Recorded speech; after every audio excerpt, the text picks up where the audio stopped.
Good evening, ladies and gentlemen. Have you ever been on the desert trek? What is a desert trek? It's where there are 700 people that were trying to get across the desert in a 4-day period. Why would anybody in their right mind would go out and do such a thing when the temperature was 0 degrees at night and 40 degrees during the day? With 8 to 10 hours walking time, day? And water check every hour? I thought I was doing this for fun, for challenge, and for experience. But you will come to know in a short amount of time that I learned some other incredible lessons. Let me tell you about the journey now. We started on day 1. We were all enthusiastic. We were all excited. And we were all naive. But we started out together. The total distance was 108 kilometers. No idea how far it is? It's the distance between Steveston to Whistler. And what are the territories like? They're various. Sands, rocks, Jordans, which was the bare earth after wind erosion. Now, walking in sands, we spend 3 to 5 times energy compared to walking on a city road. Muscle massage, stretching, life storytelling between buddies, and star watching at night enriched every single night. And still physically, the most challenging time was during the day. However, there are some amazing, amazing moments that I want to share with you. Let's talk about the living condition in the desert. We stayed in the huge tent, which contained 15 people. So we arranged men on one side and women on the other. And there's no shower for the whole 4 days. Can you imagine that? At night, the temperature dropped down to 0 degrees. And the wind whipped the tent. And flapped. And they were howling all night long. If you can imagine that a consistent, persistent, and never-ending howling all night long. What's that like? It's like you were in the movie and you're sitting at the front row and the speaker was just next to you. And how many of you could fall asleep under that situation? In the desert, there is no Facebook, no Instagram, no WeChat, nothing. We were in no man's zone. That means 95% of the area had no cell phone signal coverage. Can you imagine that the whole week that you don't have a cell phone? Then what you gotta do? And for me, there is one thing that I learned, which is being present. What is being present? It means you consciously aware of where you are, what's happening around, and what you do at that moment. How many of you had experienced that you forgot whether you've locked your car or it's your entrance door after you just do it? And how many of you had experienced that when friends asking you, how are you doing, you answer with the good without really thinking about it? In this age, we're not present. We're not present with our friends. We're not present with our family. We're not even present with ourselves. And here, I saw three main things. Number one, being with your family. Being with your family. I mean, really being with them. Before, you were facing to your phone when you're talking to your family. And now, put the phone down and talk to your family with your eye contact. And before, you were eager to talk too much to end the conversation. Now, give some patience to listen. Number two, being with yourself. Nowadays, we are packed with schedules, schools, tasks. What we most wanted is how quick we can make them done. Then we go to the next job.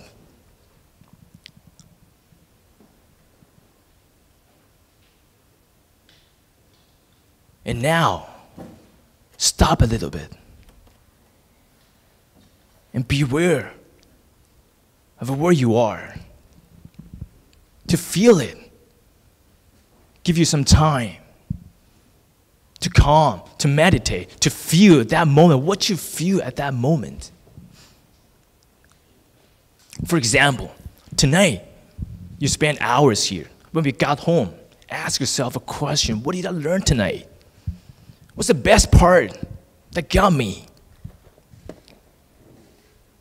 And am I the person that the speaker was talking about?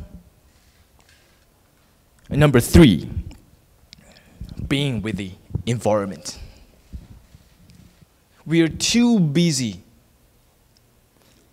to be aware what's happening around. Even we see it, we don't feel it. Let me give you an example. Before you go to school with a bus, then normally you sit down and put the earbuds on. And that's your focus for the whole trip. But today, you put the earbuds down. And you realize that there's a little girl sitting in front of you. She's making a phone call to her parents overseas. And you find she's homesick. And suddenly you realize there is something you can do to make her feel better. With this example, you may say, oh, a small thing. Yes, it is. But this time, you feel it. Let's go back to the desert story. How many of you want to know how people in the desert go to bathroom? Excuse me, ladies and gentlemen, that's 700 people.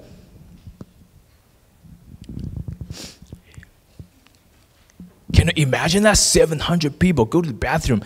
Ladies and gentlemen, can you imagine if you were in the desert, you could see everything from the horizon, from 0 to 180.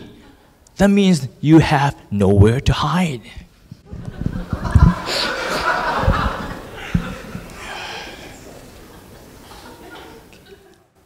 So we have a rule. So from the marching direction, left side is for men only. And the right side is for women. And nobody will go to the wrong side. Even though we had this rule, but I still got concerns. Oh. So what would I do? I just drank very less water and try not to go to the bathroom that soon.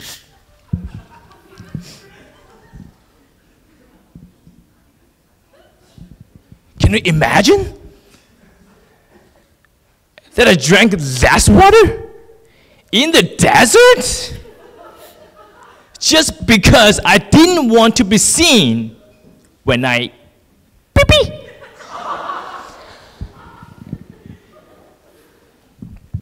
After hours, I fell into dehydration. And I felt sick, and I questioned myself if I could make that day. But suddenly, I found where the problem is. It's on me. It's my self-overestimation.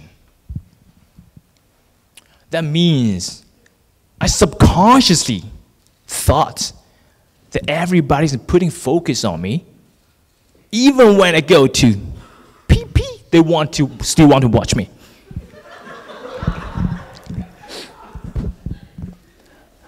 Ladies and gentlemen, how many of you had similar situation when you want to do something? You have too many concerns about what other people will think about you. How many of you have this similar situations?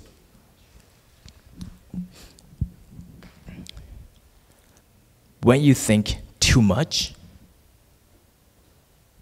you will stop doing this. For example, you sign up a speech contest, and you really want to give everybody the best of yourself. But when you stand on the stage, you start asking yourself questions.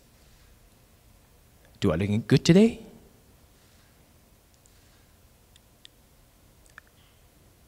How can I stop being nervous?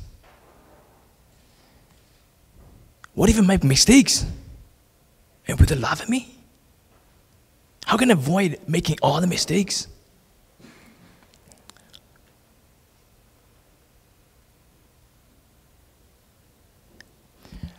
If you have this experience, you will know when you try to go out of your comfort zone,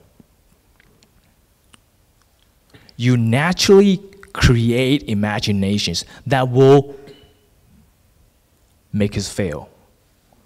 That will pull you back. And it will delay your action. And the more you think, the more delays you have. However, once you do it, you will find it's much easier than you thought. Let's take a closer look. If you go to a public speaking,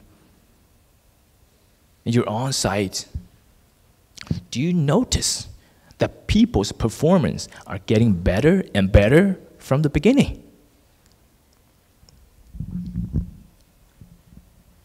As to the desert trek, this experience is life-changing for me. 4 days in the desert with no cell phone signal created a chance that I can learn what is being present. And 4 days in the desert with no public washroom taught me a lesson of self-overestimation. Most importantly, it started with a change. The change of the experience. And this experience will be leading my life as a light tower. Now, my audience, what experience that you are going to change today? Thank you.